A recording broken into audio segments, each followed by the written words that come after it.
Bonjour, aujourd'hui nous allons aborder le diagramme de classe. Mais avant de commencer, je vous invite à abonner à ma chaîne et partager avec vos amis.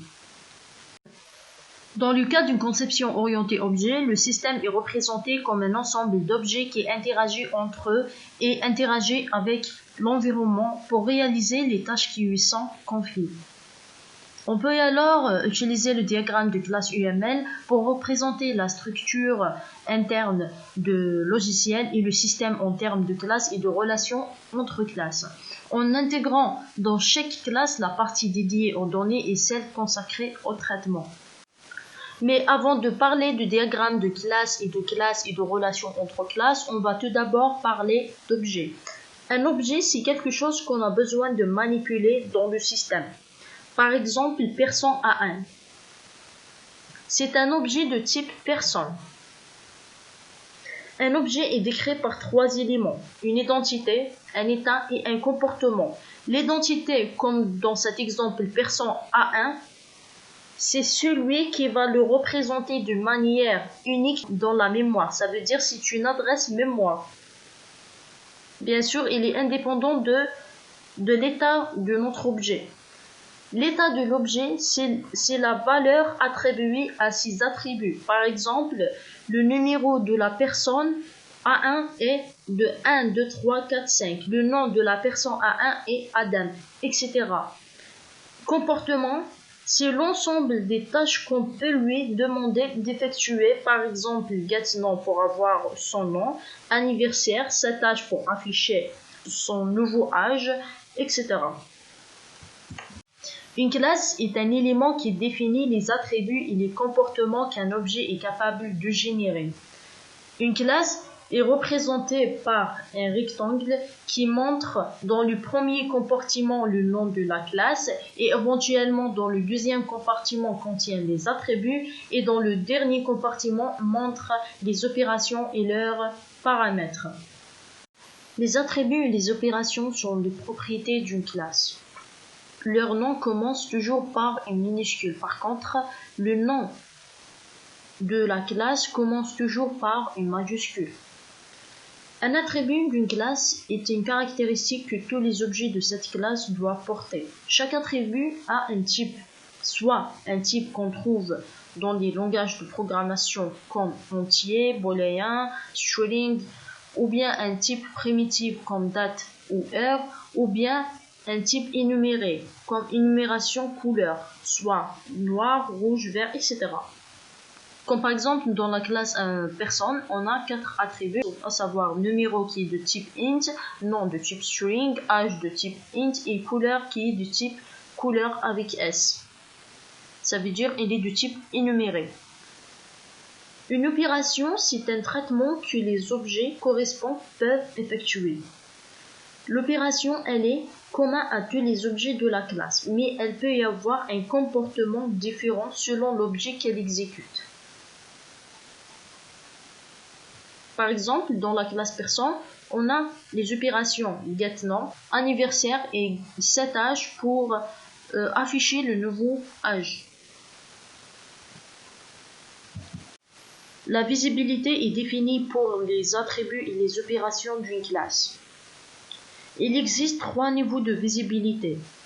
Public, représenté par un plus, l'élément est visible pour tous les clients de la classe, ou bien pour toutes les classes qui ont relation avec la classe courante.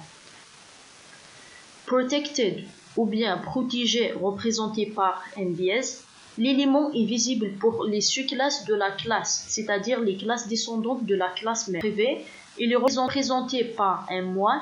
L'élément n'est visible que par les objets de la classe dans laquelle il est déclaré. Dans l'exemple de la classe personne, on a l'attribut nom et prénom sont définis comme publics.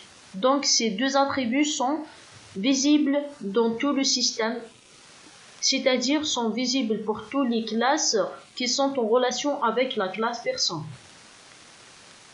Par contre, l'attribut âge, il est défini comme étant privé. Donc, il est visible uniquement dans la classe personne et aussi par les objets de la classe personne. Pour l'opération salaire, elle est définie comme étant protégée. Donc, elle est visible uniquement pour la classe personne et les descendants de la classe personne. Relations entre classes. Il existe plusieurs relations entre classes. Relations d'association, relations d'agrégation, relations de composition et relations d'héritage. Une association entre classes représente les liens qui existent entre les instances de ces classes, ou bien les objets créés à partir de ces classes. Une association est représentée par un lien ou bien un trait entre deux classes, avec ce nom, comme ici, travailler pour. On peut aussi exprimer des multiplicités ou bien des cardinalités sur les liens d'association. Ces cardinalités servent à compter le nombre d'instances de chaque classe dans la relation. Comme aussi, il est possible d'exprimer les rôles joués par les différentes classes au sein d'une association. Dans cet exemple, par rapport aux cardinalités, on lit une personne travaille pour une et une seule entreprise. Par rapport à la cardinalité A du côté de entreprise. Une entreprise emploie au minimum une personne. Et ça par rapport à un ou plusieurs. C'est-à-dire une personne au minimum et plusieurs personnes au maximum. Et par rapport au rôle, on lit une personne est un employé dans une entreprise. Une entreprise est employeur des personnes qui travaillent pour elle. Une relation d'association peut relier deux ou plusieurs classes. Dans le cas où elle relie deux classes, elle est dite une association binaire. Une association binaire est représentée par un simple trait. Comme par exemple ici, classe 1 et classe 2 sont reliées par une relation d'association dite association binaire. Remarque, on peut y avoir plusieurs associations entre deux classes. Par exemple, entre classe personne et classe appartement, il existe deux relations qui sont propose et louer. Dans le cas où elle relie trois classes ou plus, la relation est dite NR. Les classes sont alors reliées à un losange par des traits simples avec le nom de l'association et des cardinalités à côté de chaque classe. Les cardinalités se lisent alors de la façon suivante.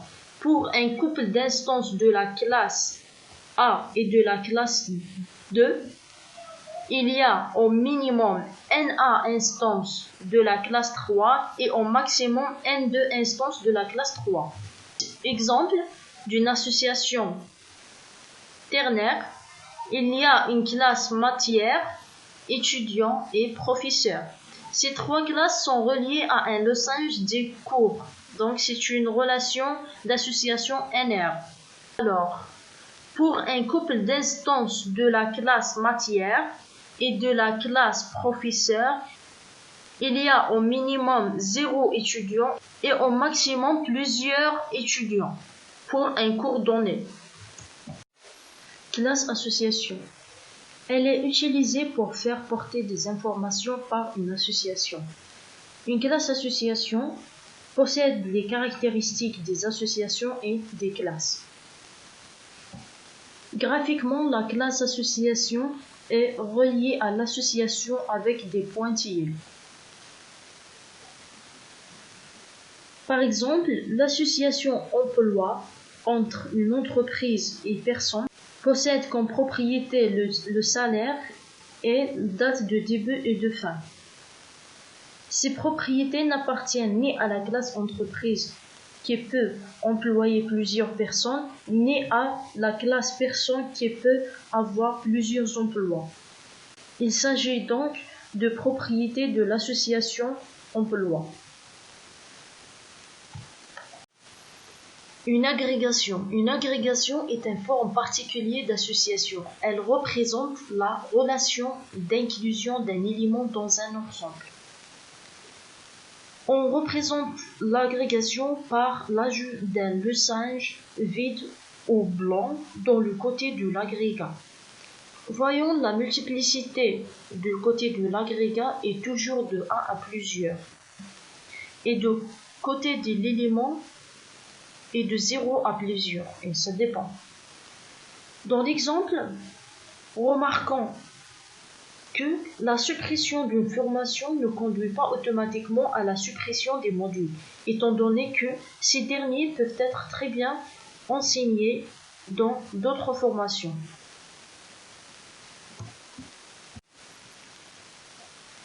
Une relation de composition. Une relation de composition décrit une contenance structurelle entre instances. Une composition est une forme d'agrégation, mais la suppression de l'objet agrégat mène à la suppression des autres objets, éléments. Et la cardinalité de côté composite ne doit pas être supérieure à 1. La relation de composition se représente par un stylusin plein de couleur noire. Dans l'exemple, un livre est composé d'un ensemble de chapitres. La suppression de livre conduit obligatoirement à la suppression de tous les chapitres. Relation d'héritage. La relation d'héritage, elle permet un partage hiérarchique des propriétés, c'est-à-dire un partage des attributs et des opérations entre classes. La relation d'héritage entre deux classes, c'est-à-dire une classe mère et une classe fille, elle est représentée par une flèche avec un triangle qui est vide, bien blanc. L'exemple suivant, il représente la classe personne qui hérite de la classe être vivant. L'héritage est mis en œuvre grâce à deux propriétés qui sont la généralisation et la spécialisation. La généralisation, il décrit le fait de pouvoir regrouper un ensemble de classes partageant des éléments en commun en une seule superclasse, c'est-à-dire hérite les attributs et les opérations de la superclasse. La spécialisation, elle représente le phénomène inverse, c'est-à-dire c'est de pouvoir dériver à partir d'une superclasse des sous-classes ayant des propriétés spécifiques les distinguent les uns des autres. C'est-à-dire à partir des sous-classes, on réalise la superclasse. On est arrivé à la fin de la vidéo. Dans la vidéo qui suit, on va prendre un exercice sur tout ce qu'on a vu sur diagramme de classe.